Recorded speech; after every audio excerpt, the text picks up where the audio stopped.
Come on.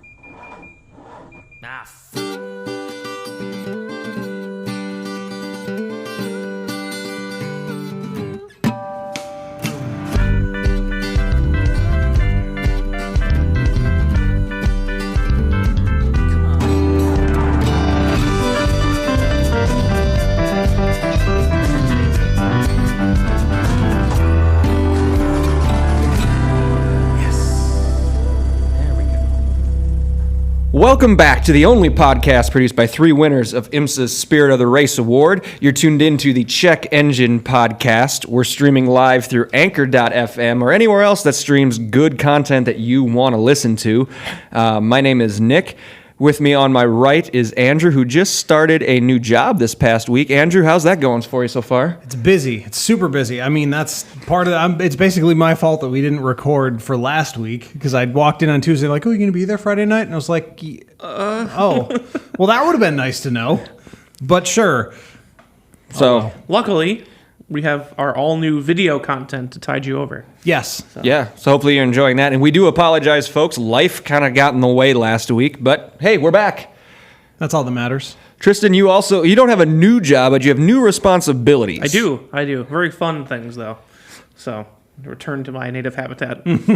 Back to Apple Land? Yeah, yep. Good. No. Good. You enjoying it? Good? Oh, yeah, definitely. Awesome.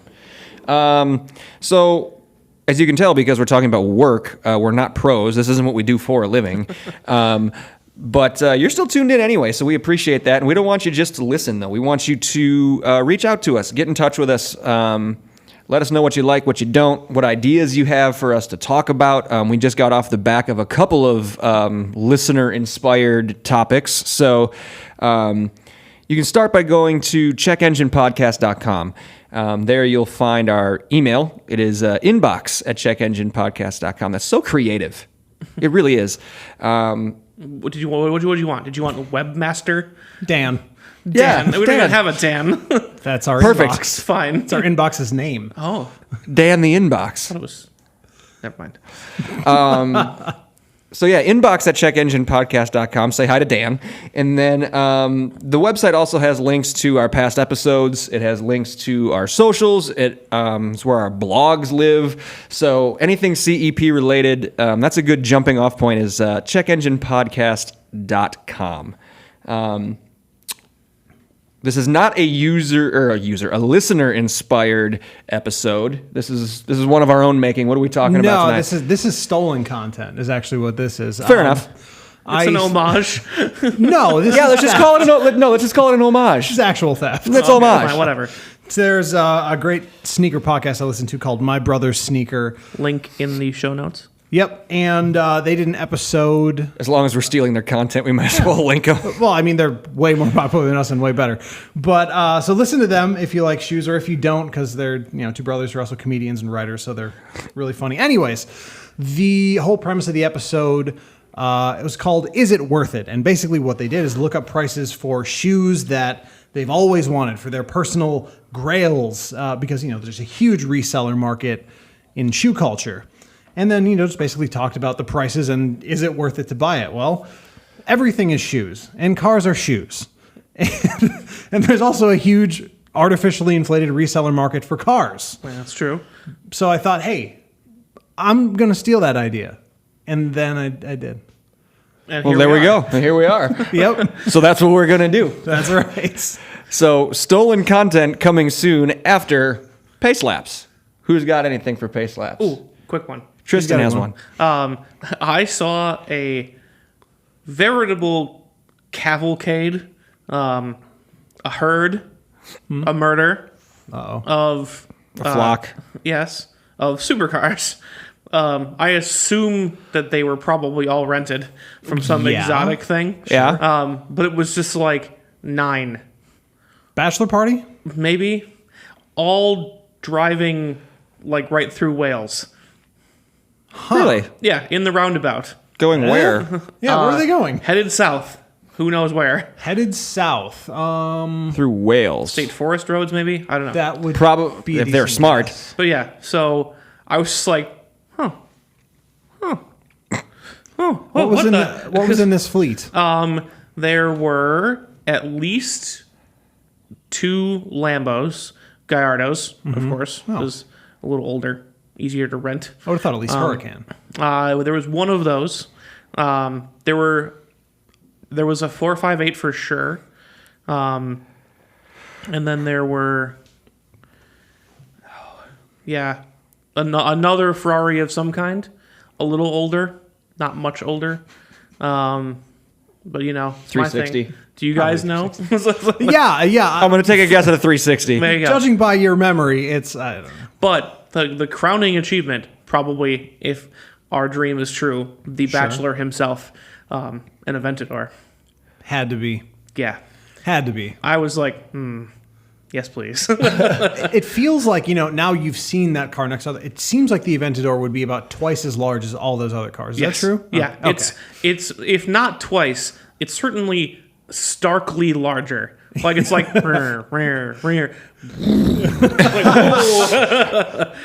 Because sometimes I think back to that SV that we walked past the Road America. I think that car was 100 feet long and 2 stories high. See, they never struck me as high. They was like the world's largest Japanese dinner table, like about 2.5 feet off the ground and about 4 acres. No, by the time I was looking at the back of the car, I was looking straight up. When you got there. Yeah, I don't know what you're looking at. It went up the slope. Yeah, that's all it was. You're looking at it uphill. Sure. But yeah, it was just it is such a wide car. Mm-hmm. Like it more than fills unless you're gonna like worry about scuffing the rims on the inside of the roundabout. Yeah. It's in the other lane. Jeez. Like it's just immense. Yeah. I think this raises an interesting. important question. What is the term for like a group of supercars? You'd murder flock. Like what would you call a group of supercars? Probably a douche.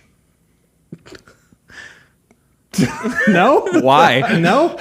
A douche of supercars? No one's riding with that? Too close of an association to just the word shower in French. Nah. Okay. Nah. I was going to say an annoyance. It doesn't roll off the tongue. An annoyance of supercars? But is it annoying? Oh, yeah. Yeah. Yes. It is. Because no one can pass them and they make a ton of noise. And when it comes right down to it, maybe 6 people on the face of the earth actually know how to drive a supercar on regular roads. And I don't know who those people are It was none of these gentlemen.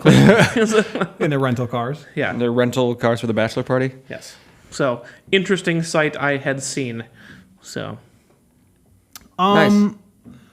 Can I just throw something out for everyone who talks about cars? Just something that we need to never do again. It's kind of what we do every week, but yeah, go ahead. Yeah. Well, I guess it's really more for the industry people that don't listen to our podcast. But a website called Muscle Cars and Trucks, super reputable, as you know. Muscle trucks? Yeah. Headlined this article: 2020 C8 Corvette may be untunable. No. Nope. No, the car's not out. Nope. That's wrong. Maybe, and something that nothing has ever been.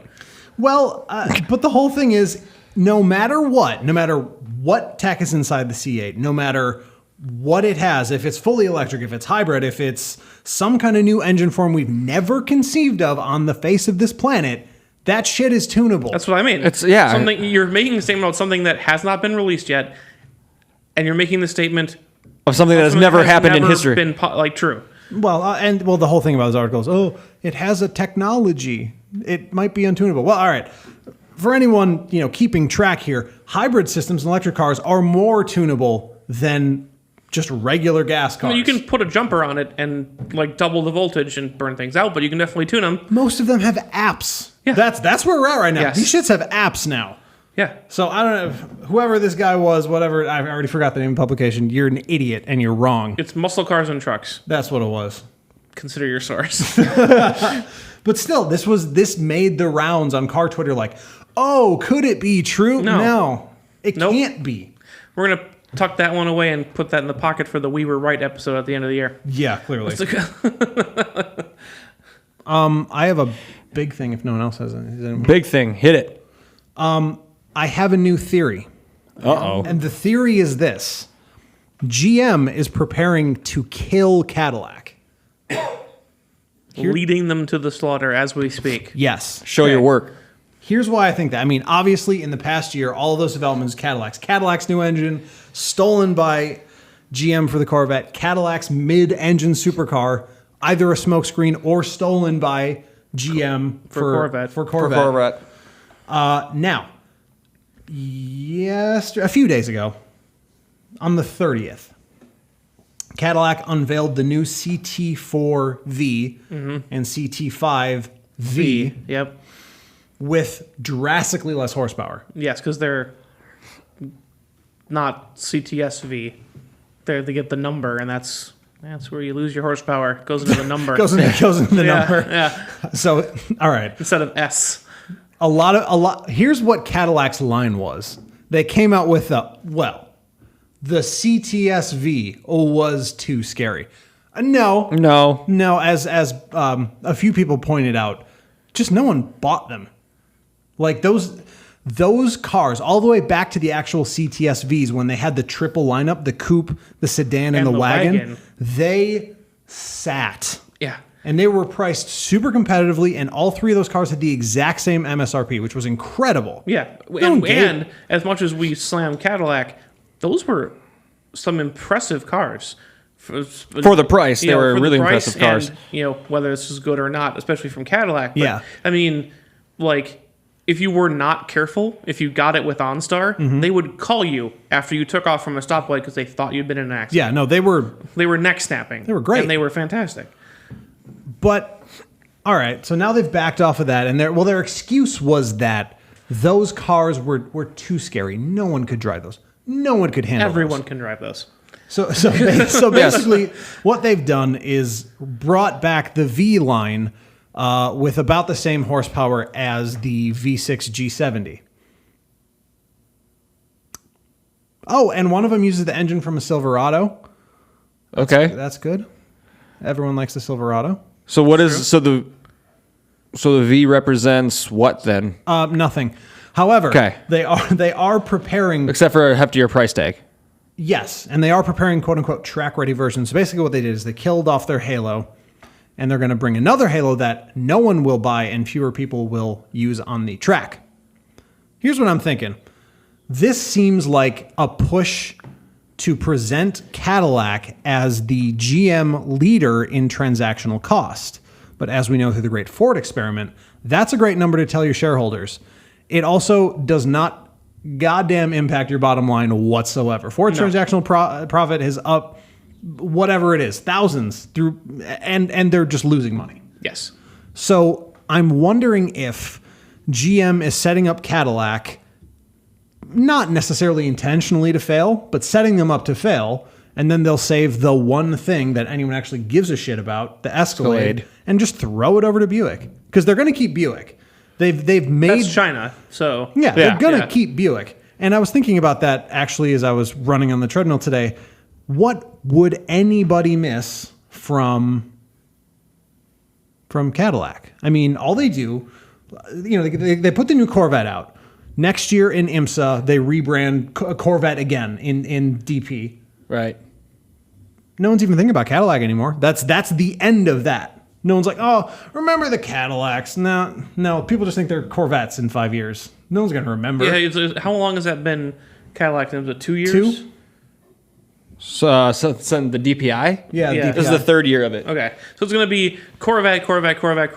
Well, 3 years of a Cadillac DPI, and then it's going to be Corvette from here out. No one's going to remember that they used to be Cadillacs. Yeah, exactly. But would they brand it as Corvette when they already have a Corvette in a different class? Why not? They did before. Yeah. Oh, that's right, they did. The Daytona prototypes were Corvettes. That's right. So that does low-key, we weren't talking about this, but that kind of feels like the move to me. That I feel like they should rebrand the DPI cars Corvette. Yeah, I think so. They would probably have to change the styling cues on the front, though, because the styling cues on the car, because the part of the DPI is the manufacturer not only gets the engine, but they also get to, it's based on a P2 chassis, but they also get to style the bodywork around it. Correct. The Mazda looks very Mazda-ish, et cetera, et cetera. Yeah, they'd have to. So they'd have to redesign the nose, but I don't think that'd be a big deal, really. Anyways, that's way off topic. But I think it's unlikely, but I think it's possible. It's definitely possible. Because what else does Cadillac have? They have the Escalade by name and anybody? Anyone screaming into the Cadillac lot for anything? Nope. Does anyone know what their cars are called anymore? Not anymore. Well, CT4 and CT5. Well, but I liked the ATS. That's not around. I know. So I liked previous tense. I don't know. Is it? No. Who even knows? Because I think it's the CT4. Yeah, I think it got replaced by that. Hey, no one cares. Yeah. But so that's like I liked the ATS. Yeah. I loved the ATS-V. That's the also gone. The ATS-V was amazing, but yeah, I don't know. They're kind of there. They're kind of like they're turning into Lincoln. Just kind of there. By the way, have you guys seen the Navigator on the roads? No, I saw the Nautilus though. Really? Nautilus is not bad. It actually doesn't look bad. The Navigator looks hilarious. I laugh every time I see it. For some reason, it looks super narrow and very much like a semi-trailer only. There was someone just super narrow and tall. There was someone at my old job who had the blue one, and it just looked so funny sitting in the parking lot. It looked ridiculous, and that's like $75,000. Oh, ridiculous! It's real ridiculous. Wait till you see one. It's 75,000 ridiculous. Do you want to hop into the actual episode here? Yeah, let's do it. Rolling. So let's play. We should have like a game show. A wheel thing for this. Is it worth it? That would be awesome. Why don't you start, Nick? I feel like you haven't started in a long time. Okay, so I think as normally happens with us, we interpret the idea differently, and I think I didn't go for like Grail cars, or resale, because I thought we were basing it on MSRP. I thought it was a new car, so that's my bad. But what I decided to do, we each picked 3. So what I did was I want to come at you guys with one that I think is a definite yes, it's worth it. And then we debate one that I don't think is worth it at all. And then we can talk about it. And then one that I'm really not sure about and I need you guys' help with. Okay. So that's how I framed it up. But we'll get going, right? So what do you want to start with? The yes, the no, or the Totally up to you. All right. So we'll just go down from the top down here. So with my definite yes for is it worth it, I picked the Genesis G80. Okay. Say more. Well, we've talked about it so many times before, how Hyundai, Kia are like the kings of stuff, what you get for the price. And the Genesis cars, we all talk about how much we love them. They're all wildly great reviews in any sort of publication. They start at, so the starting MSRP is $42 for the 80. for the G80. Yeah. Yep. I mean, so V6, 311 horsepower starting, 19 city, 27 highway miles per gallon. Power everything, wood trim, Bluetooth, CarPlay, Android Auto, voice commands, rain sensing wipers, power heated memory mirrors, cross traffic alert, blind spot alert, adaptive cruise control, if I didn't say that already, for $42,000. Like in its class, like the Acura RLX, 63. Yeah. Okay. Is that the RLX? Yeah. It's the What would we be looking at on the German side? the 5, right? 5 series? Yeah, because it Or would be the G70 would be the 9 or 7 3 series. The G70 would be the 3 series. Oh, yeah, right. The 90 would be the 5 series. 90 would be the 7 series. 7 or 8. Yeah. 7, 8, 9 versus 3, 5, 7. 7. Yeah, basically. Yep. Or Draw your Audi, die. Draw- 5, I have 6. 6. Or 4, 6, which 8. 468. 467, maybe.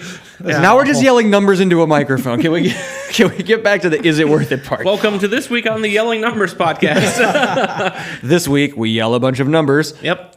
Here's my question though. So sorry, the starting was 42, right? 42. I'm just looking it up here. So the G70 starts at 35 or 34.9, and the 90 starts at 69.3. Nice. But I guess my question is, looking, because I was just in the lot last weekend. That must have been. Yeah. Where I was just bored, and so Meg and I were driving around. I was like, "Hey, let's go to the Honda dealership. I want to just look at the lot." And we're going down the line of G70s, and like, is any of these open? Yes, one was open with the keys in it. And so That seems yours now? wildly irresponsible. I know, no, but I walked. That's the reason why your garage door's closed. And put them in the drop box, because it's whatever. But walking down the line of those cars from 70 to 90, they had a ton of 70s on the lot and only a few 80s. The issue is that the 70, the top end 70 is such a nice car, so nice looking and nicely appointed, especially like the sports, they get the darkened headlights and whatever. I looked at like 4 G80s, not realizing that's what they were, thinking they were 70s. So when you get the 90 and it's massive. Yeah, that's one of those land yachts, modern land yachts. But the 80 just, it seems like a weird fit to me, both in terms of size and just the way it the way it fits in that model range. With the 70, I mean, I think being so great, a lot of people seem to really like it, and the 90 being what it is, it feels like the 80's that weird middle out of place thing. Yeah, I feel like the 80 hasn't been adjusted to fit the rest, because that was the first one. I was going to say the 80's the first one, so that might be on Hyundai Kia for not delineating between the segments well enough when they brought out the other cars. It is, and I think that might be the next on their agenda would be to adjust that back into the line, would be my guess. Sure. Make it a little bigger, differentiated somehow. Probably after the SUVs. That's probably what they'll do. Yeah, probably. I mean, I think from is it worth it? Yeah, I think if you wanted to buy one and that was what you were interested in, a car of that particular size and with those capabilities and features and everything, I think, sure. Would it be my choice? No, I'd probably also go with the 70 because, I think it's the kind of the newer revision. Mm-hmm. Now, maybe if we wait a year or two and a new G80 comes out, maybe that will be the blindingly obvious winner in this kind of field of 70, 80, 90. Sure. I think right now the 80 is actually a little, it backs up the fact that it's definitely worth it. I think it's a little underpriced. I think underpriced and underfeatured. I think your differentiation between, for a little bit less, you can get probably as much daily driving enjoyment out of a 70. And if you want something more, the 90 isn't that much more either. So I think, from a buying advice standpoint, would that be my suggestion? No, but I think what we'll probably see is that the 80 will end up being priced more. So I think would now be a good time to buy it. Is it worth it? I think so. That's a good point. Well, what I was just looking up is whether or not I knew there was a Kia that platform shared, but I didn't know what it was. K900. As I forget what I just looked up. K900. So that is the same chassis, basically the same car. Yeah. But it starts at 50,000. And I don't think you necessarily get meaningfully more for 50,000 for that price. Although that's supposed to be Kia's super luxury thing, right? Yeah. Yeah, which just seems as weird. It is weird. That you're fighting against your own brand. Yeah, out of those two, you definitely have to say that. I mean, it's probably worth it in the grand scheme of things. Yeah, I think it's worth it. And I think that not taking anything away from the merit of the car, because the car is awesome, but I don't think the look that styling translates to the G70 as well. And for whatever that is that they put on the right behind the grill, there's that black rectangular plate. Mm-hmm. It's some sort of. It might be for their adaptive cruise, some sort of sensor or something like that. Probably. But that's all I see when I look at that car. My eyes, they didn't conceal it well enough. My eyes just go right to that, and it looks out of place. Sure. I guess I haven't noticed it. For me, I don't have obviously I don't have an issue with the G70. I keep saying how much I like it. Well, like I said, it takes nothing away from the merit of the car. I think it's a great car. The G90 is the one where it looks weird. It looks like it's stretched. Yeah. It's like when you put on a patterned shirt and it's too small and it stretches the pattern out of whack. It's like the curves and the cuts and the lines don't quite fit on the G90. Yeah. But yeah. I mean, I think maybe that's just we're learning a little bit something about Nick here, that he pays a lot of attention to the front of cars. I do. Because like when I was doing my Ferrari episode, I was talking about how like I didn't particularly care for the 488 over the 458. He's like, but look at the front. And I'm like, I didn't look at the front. I don't care about it. Look at the rest of it's great. I don't care about the front. And like or like the Camaro. Like I'm like, oh, I love the Camaro. It's so great. It's like, yeah, but the front. Well, I don't know. Maybe we learned something. The car equivalent of a boobs man. Is that what you're telling me? That's probably what it is. He's a schnoz man. And also, when you look in the mirror, that's what you see. The front of a car, hopefully. I don't look in my mirrors. Yeah. What do you care what they see? What's behind me doesn't matter. That's right. He's talking about the car in front of him. Yeah. I don't care what they see either. Exactly. It's like, either way, they shouldn't be looking in their mirrors either. Rose in front of you, asshole. Exactly. Reckless advice. Sheerly reckless advice. Don't listen to me. Don't look in your mirrors. Yeah. Use your mirrors, ladies and gentlemen. Please use them. Use your mirrors. Anyway, what's your next one? Moving on to now this one might surprise you because I actually love this car, and despite me putting on the definite no list, I still want one. That's why they're desirable, but that's why we're here. We're here to pass judgment. So I guess this one could qualify as that Grail or resale because they're not in production anymore as of a year ago. So Ford Focus RS. No. Definite no for me. Certainly no. That was easy. So, and I'll tell you why. It's parked in front of your house. The WRX? Yeah. Yeah, the even WRX. Even the STI is less. And the STI, I think even the new Civic Type R, as over-engineered and goofy looking as it is, you can get the same kind of driving pleasure from that one, I'm sure. Well, I think the 209 is cheaper. Yeah. Wait, no, that might be 45. I don't know. But if you want, I mean, on a purely analytical basis, when you look at lap times and skid pad numbers and all that stuff, the regular WRX produces very near Golf R and Focus RS numbers. Which you know what, stupid. though? Yeah. Maybe I might have to change my vote because... But here's the thing with the RS. For that price, like they just put it all in engine performance, all that kind of stuff. The car itself is actually rather bare bones. There's not a lot of amenities in it. And the worst seats ever. Yes. They're terrible.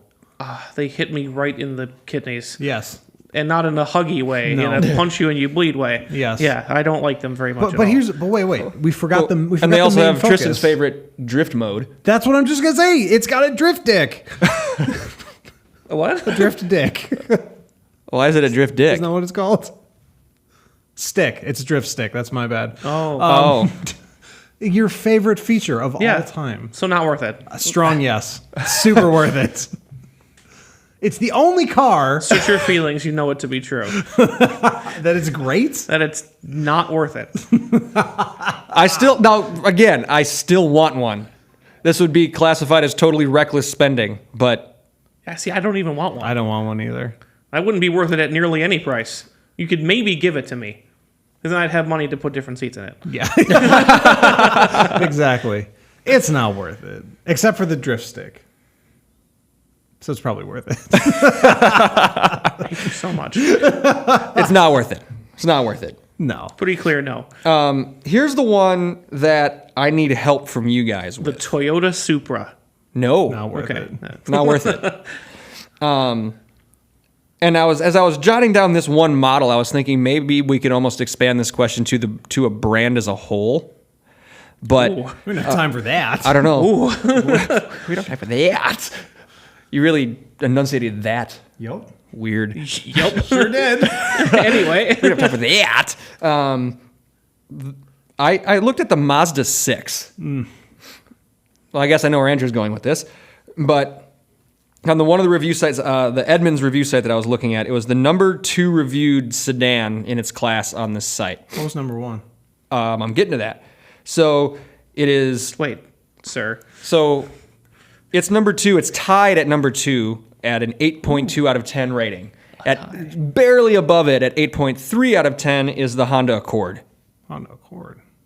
Okay. So it's I'm not surprised. No. Oh yeah, I'm not surprised either. It's I actually oddly like the new Accord. I like it too. Stop being boring with it, though. It looks great. Make it fun. Definitely. Yeah. So anyway, back on topic. It is. No. The other thing about the other thing about the Honda Accord. So it is basically in this review, it is 0.1 less than the Honda Accord. It is slightly more expensive starting, so within $1,000 of the starting price for the Accord and the Mazda 6. It is tied at number 2 with the Kia Stinger on this review at 8.2 out of 10. That is a bizarre and bullshit grouping. Yeah. And it's just 10. gonna put that out there. It starts almost 10 grand less than the Stinger does. Yeah, but they're not comparable. That's not the same thing. No, it's not at all. It's a Japanese, more or less, economy sedan. Even though they've tried to push it up market, but when you're looking at things like the Honda Accord, the Mazda 6, Toyota Camry would be. I would put the Toyota Fusions Camry in there, the Regals in there, Fusion, the Sonatas in there. Sonata, Optima. Optima, there you go. That's the one. Don't put it against the Stinger. Put it against the Optima, because the Stinger is an entirely different animal. You're going to end up with wild swings in one direction or the other. Yeah. Either, depending on the reviewer, it's either that's a terrible comparison. Ed. Listen here. But I'm still trying to figure out where Mazda falls in the car sphere. They don't know. Well, they don't know. That's what I mean. But like, no. they're good. They're generally well reviewed. There's the cult love of the Miata. Like, Yeah. And that, if you ask me that, I'd say that's worth it. just the Miata. Yeah. Yeah, I was gonna. I thought that'd be too easy, so I didn't go with that one. That's why I picked a different model. But I'm just trying. Like, would a Mazda 6 really be worth it? Here's my thing with the Mazda 6. The current generation, I think, started maybe, could that be 3 years ago at this point? Something like that. Yeah. 3 years. When that car came out, I thought it looked pretty good. Yeah. A little bit piggy, but pretty good. Pretty good. And the fact that I've now grown tired of that car's entire looks inside of 3 years, I thought it looked as good at the time as the Fusion redo did back whenever that was. Yeah. It was like a striking difference. Yeah, but now I'm sick of the 6, and I see nowhere near as many of those as I saw of the Fusion at any point. I still see more Fusions than 6s. Yeah. And it's just, I hate it now. And they didn't do anything. Like they brought back and they're like, didn't they make an all-wheel drive one? Or was That's an just, option. Yeah. Yeah, that's a trim. But still, like, no more power and still no real sporting, and still it's just, okay, Mazda, I get it. I know what you're trying to do, but I don't want it. And I don't think anyone else does either. Yeah, I wouldn't say it's worth it for as much more that you're going to pay. I don't, especially base. Even 1,000. I think the difference you're going to see is that you can probably push that 6 into the stratosphere, price wise. Yeah. I'm sure. Yeah. And I think the Accord will only go so high. Yeah. And I think that might be where you see the bigger difference of, is it worth it?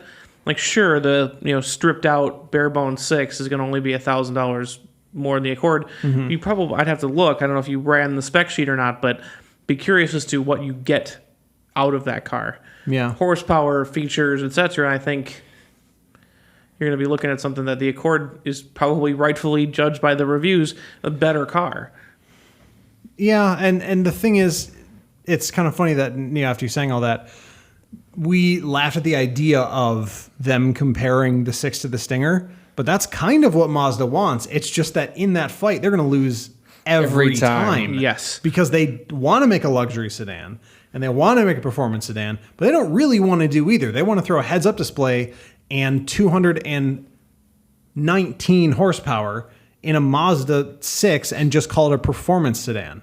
Well, yeah, I guess it has more horsepower than the 180 that comes standard, but it's not that luxurious and it's not that fast. They're doing what Hyundai used to do. Yeah. And I feel like they saw that and went, it worked for them, but there was an end goal.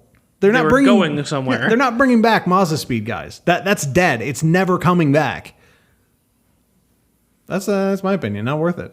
Yeah, I don't think it's worth it either. There you go. That's what I needed help on. We are in Accord. Sure. But not a Honda Accord. How about that? But I wish. So before we get into the next one, should we pause for a commercial break? Yeah, throw it to Sounds commercial. good. So we'll be back with the next round of Is It Worth It right after this. All right, welcome back. We're in the middle of playing a stolen game of Is It Worth It? And we just went through... Worth it. we just went through my list. Relatively painless. Yeah. No real hot debate there. And we're going to move on to the next person's list of 3 cars. So who wants to go next? I'll go next. Andrew. Hit us. Oh, man. Where should I start? I actually picked so many. That was when we were discussing in the Slack conversation. Like, I have a bunch. I want to get my priorities straight. Which one should I pick? Mm-hmm. So I had like 4 or 5 myself. 6 maybe. Yeah. Double what we needed. So here's the first one I'll start with, because it's a car that I've loved since it came out and has been just panned by everyone until like the last year. And I just want to tell you fuckers that I know what you're doing and you can't horn in on this car because I was on this wagon the whole time and you guys are idiots and you fell for the 360 Medina, but you were stupid. Anyways. Well, there's only a 1-seat wagon? Like, what are you talking about? It's the Ferrari 575 Maranello. Ooh. Yes. I couldn't remember the name. I got so worked up. The I knew it started with an M. Anyways, I have always thought, since I first saw it in Need for Speed, whatever it was, that it was a beautiful looking car. You know, there's something that's very retro about it because it's kind of that, square shape, but it also, to me, has always looked really fast. And the single massive hood scoop dead low in the center. Yeah. Oh, it's beautiful. and it comes in some fantastic colors. It in my really opinion. does. It's one of the only Ferraris that looks stunning in navy blue. Navy blue, the dark gray silver. Yes. Yeah. I feel like that started on that car, but what do I know of Ferraris? Nothing. Anyways, MSRP when it came out, $250,000. Many Many dollars. dollars. Currently trending around the internet in the 115, 120 area. I do feel like it's a car. Now, so this is the 575. This is the second half of that. Started with the 550. The 575 was the redo, a little more power, a little nicer, whatevers. I feel like this is a car that will eventually climb. And as we know with Ferraris, there's a huge fake market for every Ferrari. Yes. At some point, someone's going to be like, this is the car that will sell next year. And then it just will, Yeah, there's a seemingly limitless ceiling as well. I don't know if this would ever be in the millions conversation, but this will go past its MSRP in probably 2 to 3 years. I don't know if it's going to go that quick. I do, because already the tide has turned. Already it used to be that's the ugly Ferrari. We don't want that Ferrari. No one wants that Ferrari. Already the tide is turning, and it's like, well, maybe the 550 wasn't that bad, and then it's that creep. Well, the 575 was a little nicer, a little newer, a little, looked a little better. That's all it takes in the Ferrari community. What was it last year? Like, do we have evidence of a crazy price jump? Do we know? I don't have any evidence of a price jump on this, And that's just kind of like the finger on the pulse. It's like, what's the chatter? What I have seen is a few years ago it was in the 90s. Okay. So it's up about $20,000 in just a few years. So it's got to go up how much? Another 100,000. Another 100? Another 125 to match the original MSRP. Man, that's still a That's a hefty chunk. That's a hefty chunk in a few years. I would not say it's impossible, but it would require a mighty turn. Not even necessarily only towards it, but away from other ones. Meaning, I think people are going to turn away from the 360. I think that's where the turn is going to come, because I really do think the 360 is very ugly, and I just don't think people have caught up to me yet. Well, but that's my guess. I mean, if I can bring back the whole cars as an investment argument, then yeah, I would say it's worth it. I mean, I would say even if you like it, and it's kind of, you're just going to catch that, just as the valley starts to head up, if you can get it at very nearly its lowest price, I would say that would be worth it. Yeah. I think it is. I think it as is an investment. Yeah, or even if you're not planning on ever selling it, if this is the cheapest time you can buy a car that you're going to love and keep until you die, buy it when it's cheapest. Even if you're not going to treat it as an investment, even if you're going to drive the wheels off of it and make some poor old Italian man mechanic just lose his mind having to fix it every 4 months because you drive it 50,000 miles a year. That would be great. Like even if that's your plan, that's the dream. Do it now. That's the dream. That would be fabulous. Yes. So. If only. So many valid. I wish I could. So many hashtag fun. Hashtag fun to Andrews Marinello. That's right. Yeah. Named after a fantastic racetrack too. Yeah. Their own. Yeah. It's good though. See, that's another reason why that I really do think people are going to come. Oh, it's the legendary Marinello. How can we not love this? Just wait. Someone at Ferrari's going to be like, there'll be some expose on like the designer. Then that's it. The fate is sealed. Once that happens, it's over. To the moon. Yeah. I don't know if the price on any of those type of cars, the earlier you can get in, of course, it's going to be worth it. I'm not necessarily a fan of the car itself, but as far as just, it's worth it. If you like it and you either sell it and make a profit, or like Tristan said, drive it till you die, it's worth it. That's the best time. And I think when you look at kind of what I was when you get to mine, you'll kind of see more of this. But I was looking for, it's like, can you get it for half off? Right. You know, and it's like, then it's like, okay, that would be a good time. If they're just in the basement because they're all beat up, they're not worth anything anymore, then that might not really be worth it. But if it still has some value, it's still a $125,000 car, but it's not a $250,000 car. Right. That would be worth it. And, I think. Super low miles. The one particular one you're looking at? Did you have one in specific that you found? I did find one on eBay. Because that was the tactic I took, is I actually looked for a specific car to talk about. I did too. And this one is $115,000. It's an 02, only 15,000 miles. Ooh. Wow. And it is the navy blue. Wow. Love it. Where's it located? Can we go see it? Well, there's free local pickup. Well, that's good. Wherever local is. Yeah. Assuming it's local to you, it's free. Great. It's not free. Define local. I have no idea where it was. I didn't capture that. Got it. What's next? Here's one that no one's going to see coming. Probably not. No. Is it a 911? No. Is it a pickup like truck? you did to me last time? I did actually look at the SVT Lightning because that is the truck to drive when you hate everyone who drives a pickup truck. And I do. So thank you. No. Drives a pickup truck. He'll be all right. So way back in the day, my mom used to drive a Dodge Omni, widely described to me for all of my life as the very worst car she ever owned. My great uncle drove a Dodge Omni also. Mm-hmm. Probably the worst car he's ever owned. Uncle Clyde. He drove it for 1,000 years. Good for him. As far as I know. Good for him. It didn't rust away? No. He's also a absolutely fastidious vehicle caretaker. There you go. That's the motorcycle my dad has came from him too. That CB400 from 1975 that ran perfectly when my dad got it. When my dad got it. Yeah, it's, so he's that guy. They qualified that statement, didn't he? No, my mom's Omni rusted so bad she had to load herself and the children in through the rear hatch. The only opening that worked.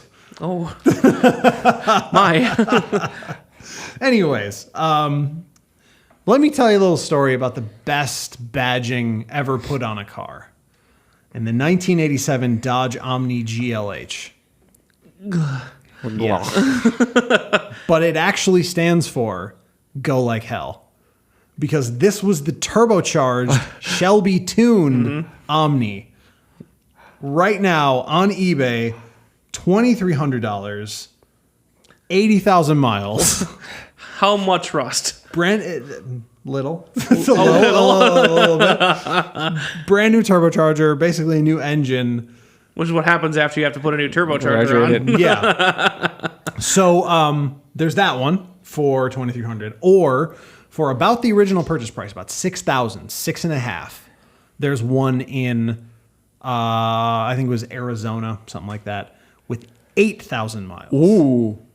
And that one's black, the other one's silver. So far, I thought I was going to have the lowest mileage award, but not anymore. But not by a whole lot, but not anymore. The pictures of that black one looked perfect. Factory perfect. Arizona, man. The clear coat That's tough. is untouched. Well, the clear coat is tough, but everything else is easy. Yeah. There's no moisture, no salt. Yeah. So, Yeah. only place it wouldn't rust is Arizona. Right. But the clear coat would peel. I was going to say, just the baking of the sun, Yeah. if they... But I will say, this it. one kind of chilling for about 2.5. The thing was, this was a true American hot hatch before there really were American hot hatches. And it was a car of some quality, even if those qualities mostly were going really fast and then exploding. 2 qualities: speed and explosiveness. That's right. And very That low car should production- enter the NFL draft. Speed and guess. explosiveness. Very low production numbers on it. I didn't actually know about it until I started this because I was looking up like my whole entire family lineage of cars, and then this somehow popped up on, like some random list of cars you didn't know about, and I didn't know about it, and now I want one. And sure enough, So what do we think? for me, the uniqueness and the sheer low cost Yes. makes it worth it. Definitely. Like, it almost can't not be worth it. I totally agree. Because of it's Shelby tuned, fantastic badging. How many were made? Almost none. Yeah, Like a few thousand, I think. yeah, I mean, when you compare that to something like, even if it doesn't stack up performance wise, which I don't think it does, but if you look at something like the original like SHO Taurus, Yeah. like how ridiculously overvalued those are if they're in good shape.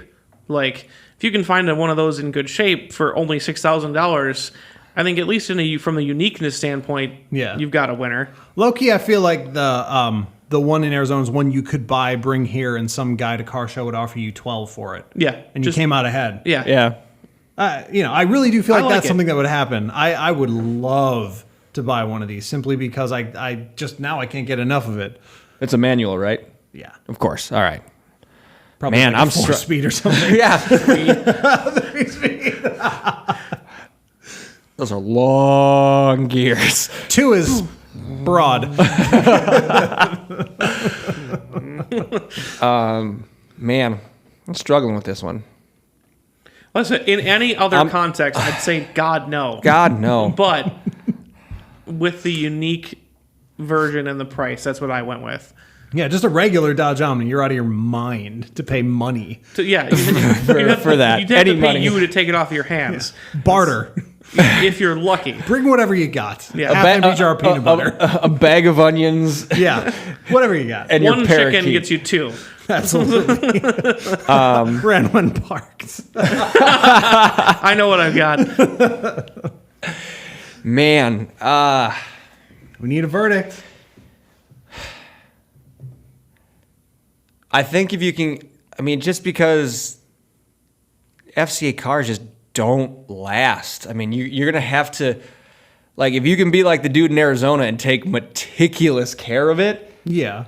but for $2,300 or whatever you're going to pay Yeah. for it, is it worth taking that meticulous care of? I don't know. What if you don't? What if you pay $2,300 for it and you drive it for 2 years? Yeah. And who cares? Exactly. And then it rusts away. Can't rent a car for that. Yeah. And it's probably going to be more fun. I don't think that's worth it. I don't think that scenario is worth it at all. All right, let me throw some this way. So the $2,300 one has just been rebuilt basically from the ground up. Then why is it only $2,300? He had to have spent more than that. Probably. But it's an Omni. No one's really looking at these. It's a buyer's market, son. Yeah, and no, really, the name Omni will kill any interest in that car almost before just this one GLH. And if you don't know how to sell it, that's a problem. It's just the GLH. You got to get the people in GLH-S, so they know Shelby. Right. Anyways, I really do think you get that car, maybe some coilovers, maybe a little tuning, maybe a little modern injection of style and substance. I feel like that'd be a really cool car. That might be stretching it. I can go with is it worth it? pretty cool car might be a bit much. Pretty cool car. I'm standing by that. Absolutely. I don't think I can be on board with this one. All right. I just don't Split think decision. so. Split decision. You can buy it. We'll play with it. There you go. There you go. Yeah, you guys can have it. What do I want to do for my last one? Oh, there's so many options. I really did pick too many cars. But I'll go with this one, specifically to annoy Tristan. Sure. I know you're going to hate my entire list, so it's fine. You know, there's something interesting that's happening with, like, early to mid 2000s cars. There seem to be lines already being drawn for what will be a future classic and what won't be. Yeah, it's already early. Yeah. But it's happening. Yeah. And I mean, I know we are almost to 2020, but you just can't make those calls yet. You can't say classic to a 15-year-old car. Although, technically. It just seems like The there's plates do, but you can't make the decision. It seems like a weird thing where like people are there's already parceling up what we will have to overpay for in the future. I'm just not about it. So in response to that, I bring to you a car that I've talked about a million times. Ooh, is it a Pontiac Grand Am? It's a Cobalt SS. Oh, okay. Yeah. I found only one of the ladder Turbocharged one, Yes, right? Turbo ladder SS? production run. Yep. This one is unmodified. So it has nothing that didn't come on it from the factory. I mean, there are none of those. 74,000 miles. $7,000. Ooh. That doesn't annoy me. I said I prefer the supercharged one, but man, we've talked about how I think what the rest of Cobalt, the rest of the Cobalt line and GM did to that car is a shame. Yeah. Because I think I'm going to be hard pressed to say, is it worth it? Oof. That's a tougher What was the original decision, MSRP? But doesn't make the question. 24. 24? 24,000. 7. And you're banking on you're trying to start the trend that this is going to be one of the classics. Well, I think it's in with a shot. And that's a super weird thing to say, but let's think of the way that SS Cobalt will be perceived in the history of GM in another 10 years.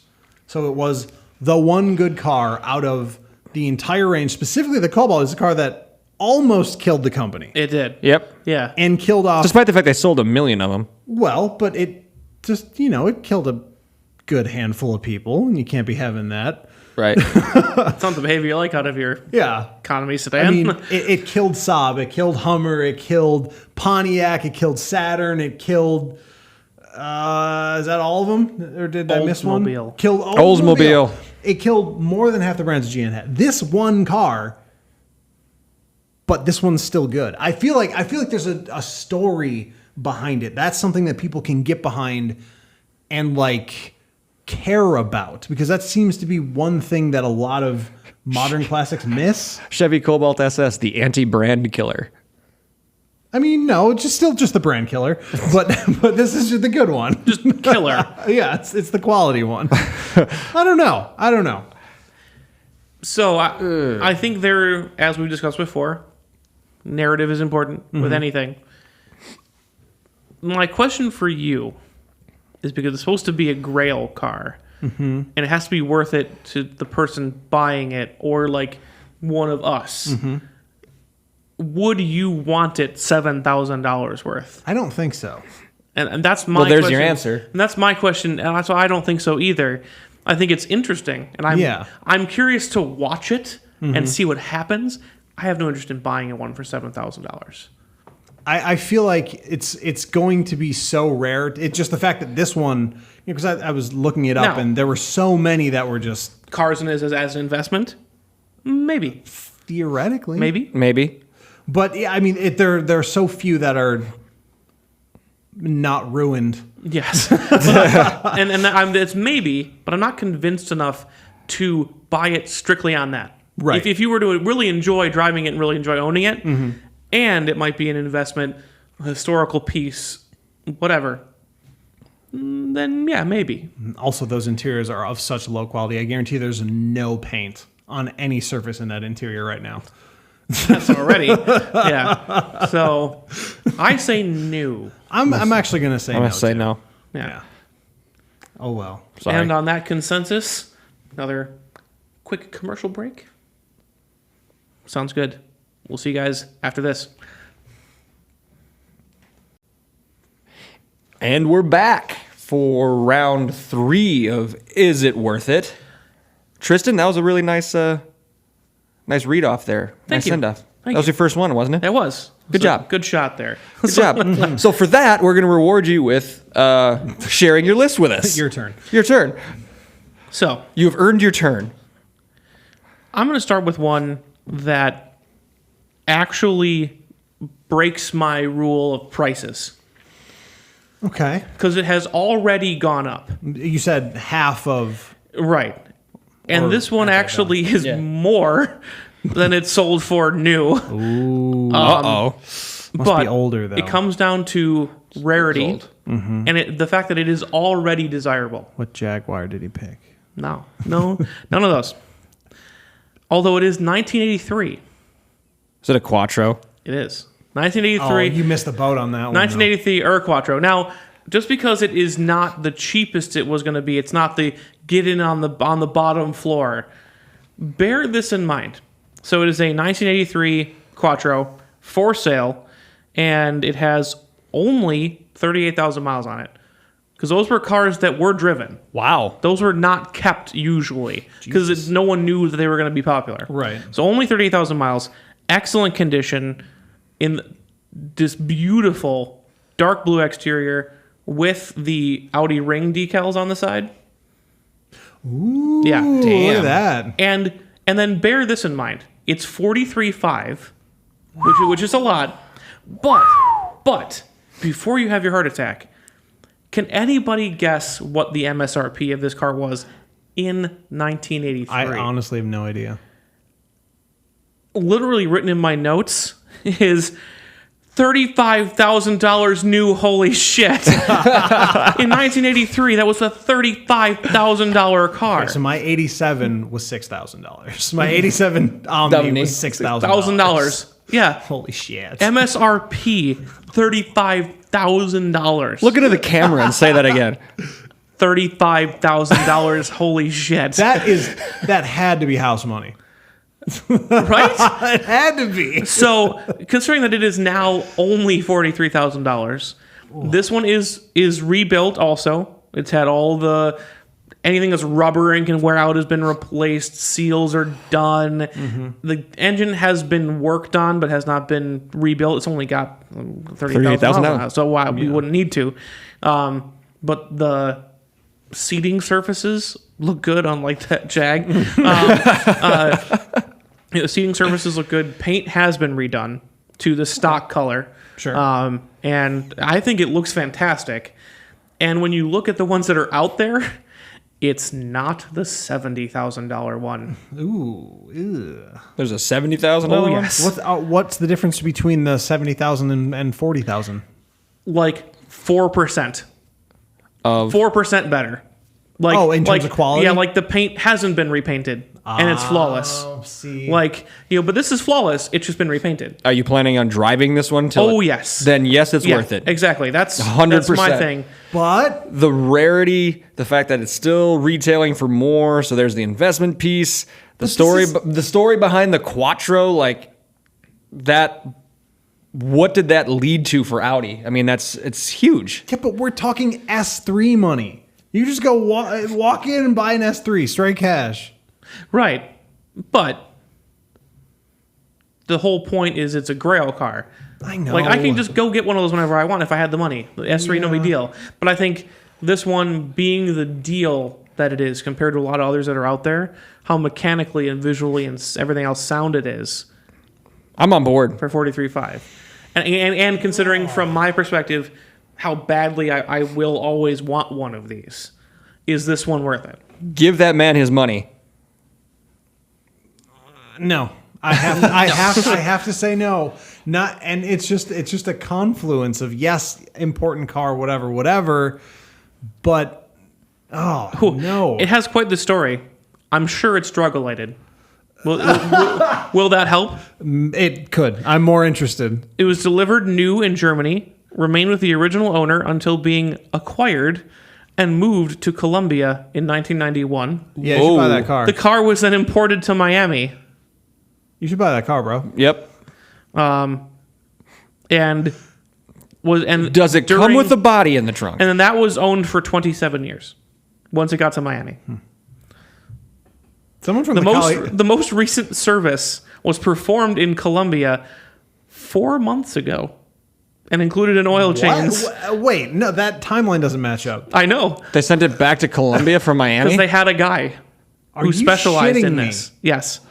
Someone from the Cali cartel is going to come to your door and ask for the car back if you buy that. I'm half interested. You should buy it. Yeah. I was going to say, He's going to be a cool dude. And because of that... But you have to give him his car. Right. If I'm nice and give him his car back, he'll let me live. Yeah. It is, because it was originally delivered in Germany, it has the Euro spec headlights and bumpers, too. I don't know what does that matter? They're not the weird 5-mile-an-hour bumpers we had here. So the front is actually a clean bumper.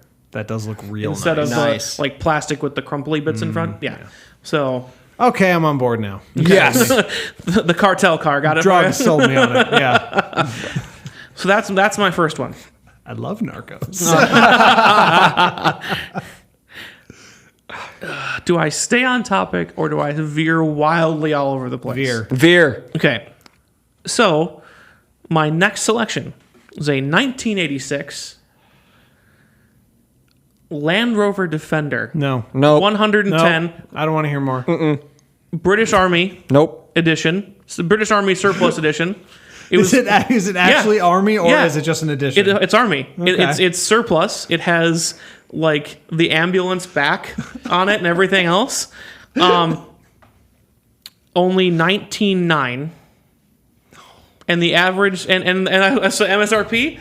Merp, because it was sold to the military. Right. But if you could buy a Defender 110 as a civilian for $49,500 in 1986. Am I underestimating how much money people had in the 80s or Certainly for things like this. what's going on? I mean, not the economy Dodge Omni. So, Right. You know, but that was the average sale price. I could not find an MSRP, Nick but is fully on recorded board. sales. So Those watching on video will see. explain why. Explain why you want it. Because it's a Land Rover and from the militaries. It's a Land Rover. I don't know, man. And it's not like the Disco. That's not impressive, just saying it's a Land Rover. They don't impress me at all. so British. I don't know how they can't not impress you. Like, it might not be what you want, but like, It takes them like 9 of them to film a single commercial because they break. not these. That's the thing. These are the ones you do want. It's not a Disco where after 5 years the sunroof leaks. It's not, an Evoque that is really just a hatchback. Whatever that is. It's an actual Land Rover.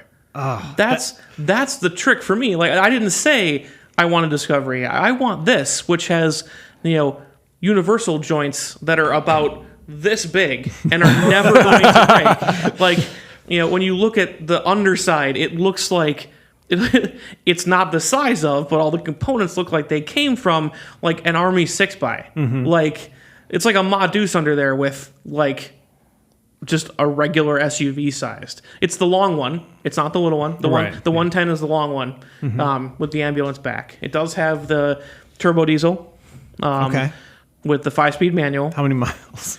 Let me pull it up. That one I put on the other one. And if it's actual military, I'm imagining it's hard miles. Yeah. I guess my problem with it is, you said like 19.5? Yeah. Now, like I said, when you look at the rest of these that are available, there are ones from the same year, but because they're not the military one, they have entirely the same mechanicals. Yeah. The same number of miles or more, but because they don't have drab gray paint and about 2 extra windows, they're $100,000. Are you serious? Yes. So would you put windows in? 70. Yeah, just take a reciprocating saw to that and put 2 windows in. Boom, $80,000 investment. Are you serious? Yeah, I was looking because I was like, man, because I'm in Grail cars. I'm like, I've always wanted an actual Land Rover. Yeah. Every time I see one, I'm like, oh god, that would be so cool to own. I'm like, whoa, and I'm scrolling through. I'm like, this one's only $20,000, and when they talk about it, like it's been maintained. It is Army miles, but it's also Army maintenance specifications where you have every set number of, in this case, kilometers. You have to change oil or it doesn't leave the motor pool. Mm-hmm. You have to run the tires at the right pressure. And when you do that, that means you're not messing with your differentials. True. Like, they're hard miles, but they're hard, well-maintained miles.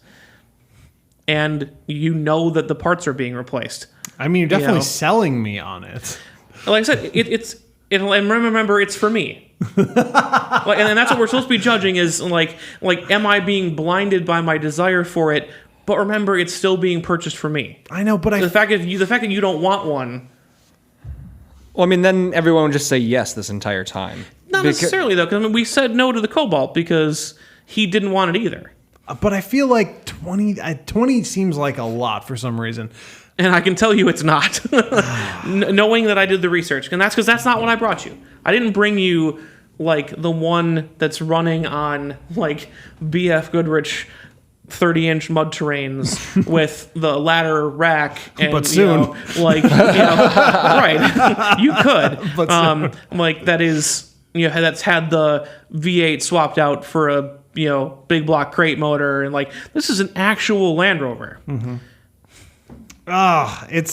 It just seems, I don't know why that seems like so much money for something that's ex-Army Land Rover. It probably isn't. Also, it seems weird to me that the Army ones are not somehow worth more than the regular ones. I think it's because of the limitation of features. What, you get like heated seats in the civilian ones or something? Well, he gets like air conditioning. Okay.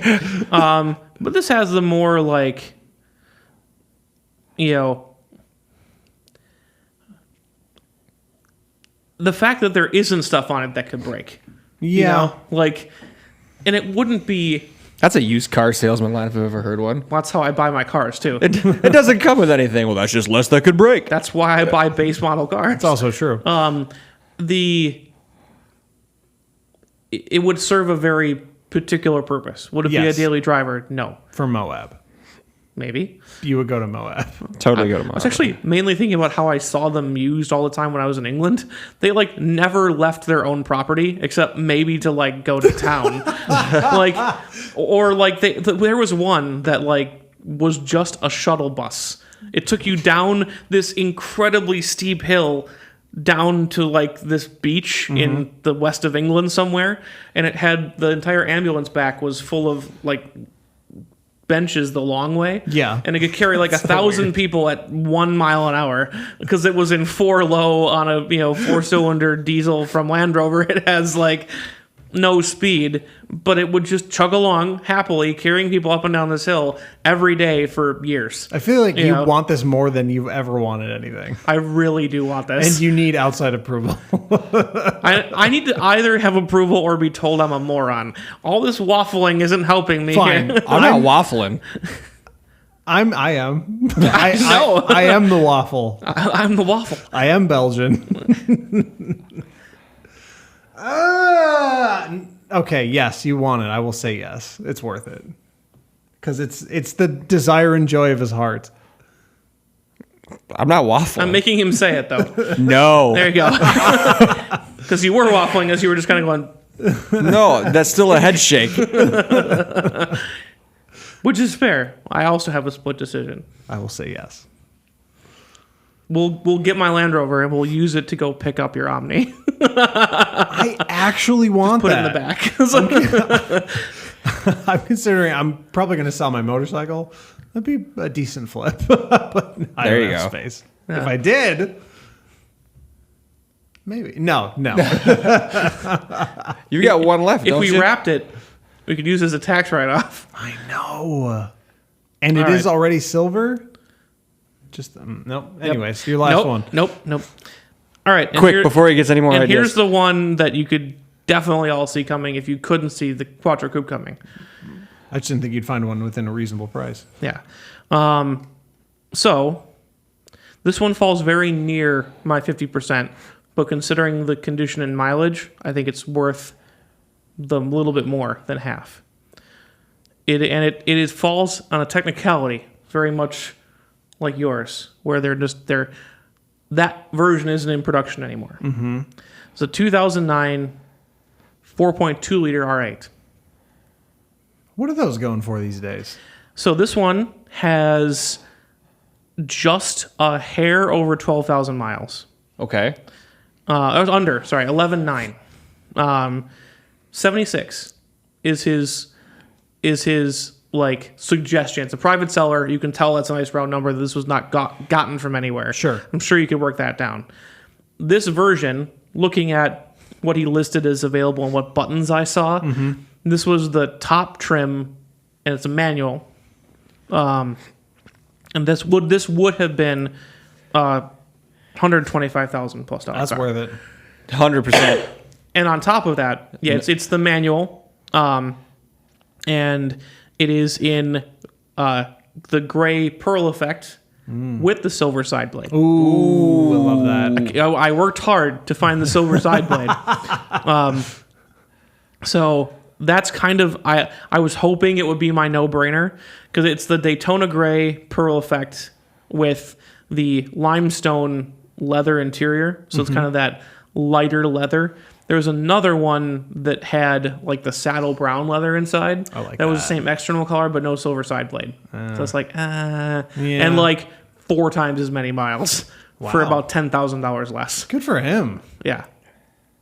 So maybe that's the one to get. Yeah. Well, I'd rather be the person to do that to this one. Sure. This one's from Arizona again, so it's in fabulous condition. The paint is great. No rust anywhere, obviously. But yeah, it's that gated 6-speed manual. Yeah. Ooh, that is a good manual. And it comes with the full, audio visual suite backup camera. And there's just something about that rear window that's like, look, the engine's right there. And, and it's that beautiful piece of aluminum. The whole car was built at Audi's aluminum facility in Neckarsulm. Yeah.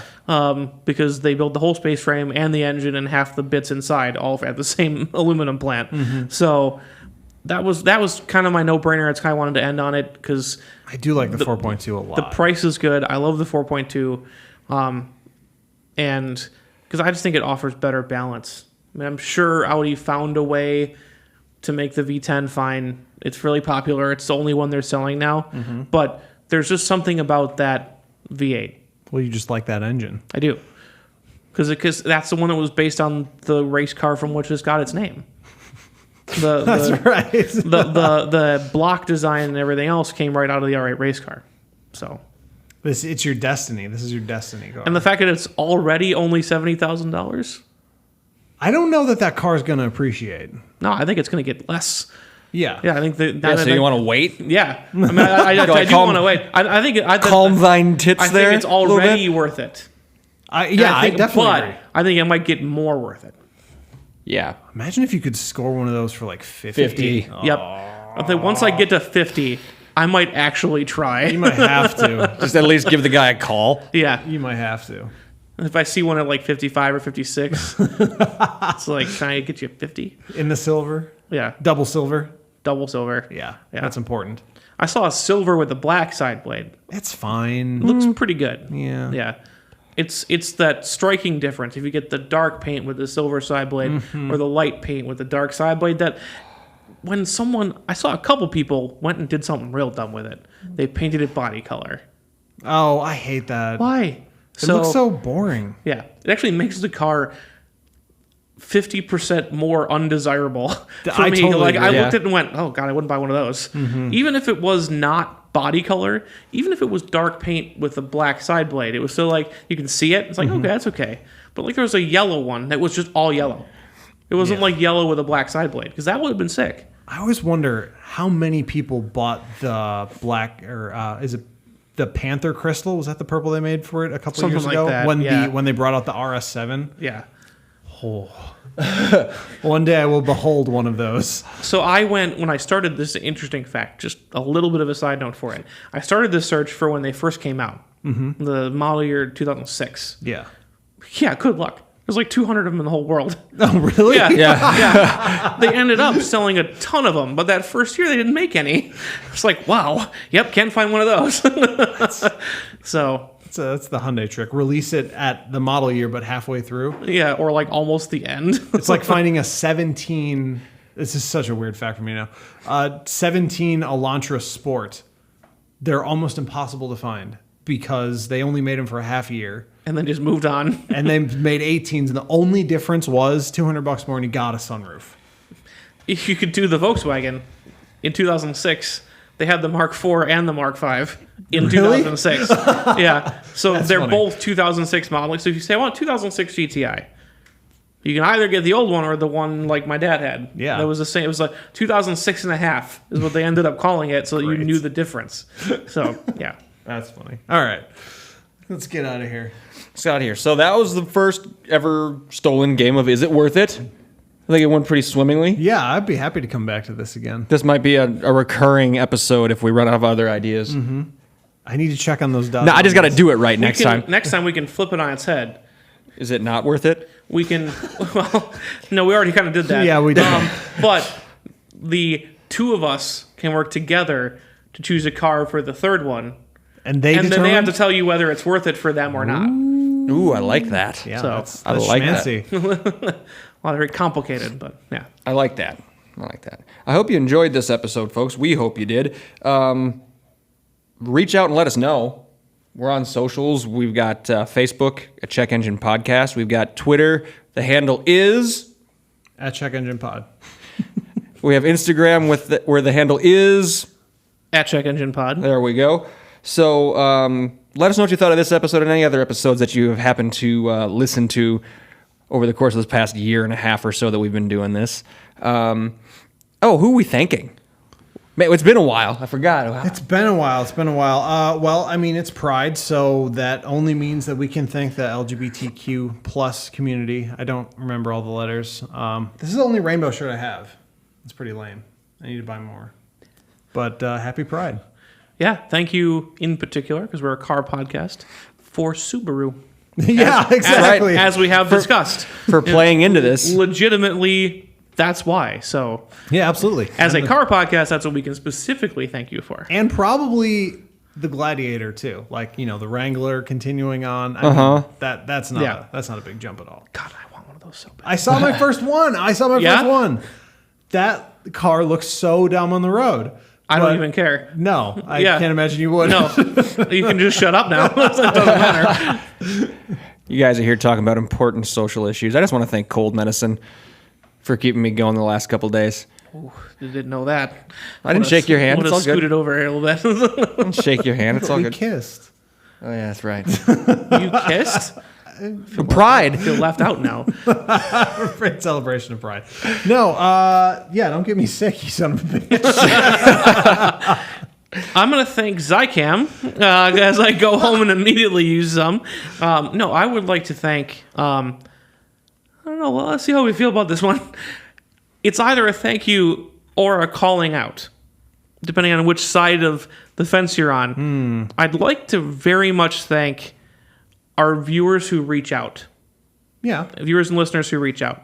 Because although we enjoy doing this, especially when it's new jobs and you're sick and other stuff, it can be, let's admit it, it can be a chore to come and record every week.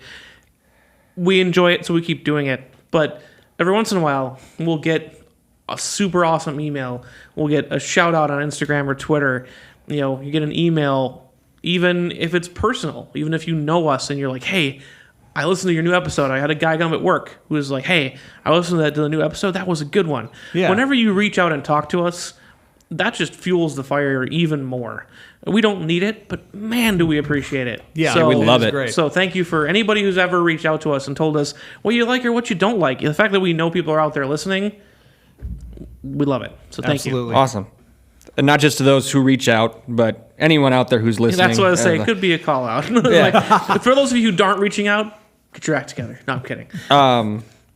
No, because even if we suck, they're all awesome, right? Exactly. So, if you really like what we're doing, like really, really like what we're doing, there's a couple other ways besides just reaching out and letting us know, which we love and keep sending that stuff our way. But we also have support pages. So we have, there's a button right on anchor.fm, right on our page there. And there's also a Patreon page, patreon.com/checkenginepodcast. Which I just got the notification we are now verified and could ever take money out. So now would definitely be a good time to give things on Patreon. Finally. Because now we can actually use it. Finally. So there you go. That's wow. Took forever. It took forever. Yeah. So, Jesus. We've been talking about this for a long time. Yeah. Anyway, we've spent money from the Patreons that we have not actually been withdrawn. able to use. Used yet. withdrawn. Yeah. It's on credit. But yes, so if the shout outs and the letters and the comments and the face-to-face interactions fuel the fire, Patreon and the Anchor support page fuel The stuff. like gasoline, so we can go to Watkins Glen, so we can go to Road America. So we can helpful. buy new softbox lights to Yes. make Right, ourselves yeah. look all pretty on camera. Tell us if the lighting's better. Or if Hopefully it it's- is. Yeah, I hope so. It looks better. And then one other thing, also, one other favor besides monetary, reviews are always good. There's big, massive algorithms out there that, well, I don't understand these two, Mike, because they're way smarter than me. No one does. I don't understand them, but for whatever reason, reviews hold major value in podcast searches. So the more good reviews we get, the further up the list we'll go, and the easier it'll be for other people to find us. So reviews are always appreciated.